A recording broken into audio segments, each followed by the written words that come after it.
Un bel panettone salato per queste feste? Che dite? Io ho usato la dose è per uno stampo da 500 grammi. Io ho usato uno stampo da 750 grammi. Perché quando tu vai e compri le cose, le compri come le devi comprare.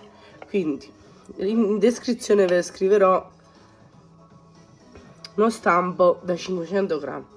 Vi verrà un po' più alto, ma c'è un profumino a casa, questo è da fare, lo dobbiamo fare. Andiamo? Andiamo.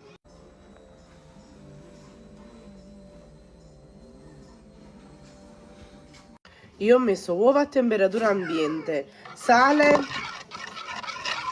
e mescoliamo. Aggiungo il latte, sempre temperatura ambiente, olio,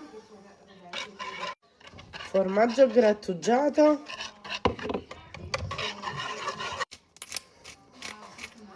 un po' di pepe, la bustina di lievito per torte salate, lievito istantaneo. Se avete lievito di birra sia fresco che secco lo dovete lasciare lievitare. Questa qua invece si inforna direttamente.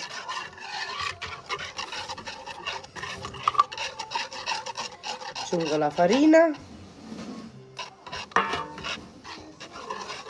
Eccolo pronto, verrà così l'impasto. Io ho aggiunto salami misti e mozzarella tritata. Mescoliamo bene, iniziamo ad accendere il forno 180 gradi statico.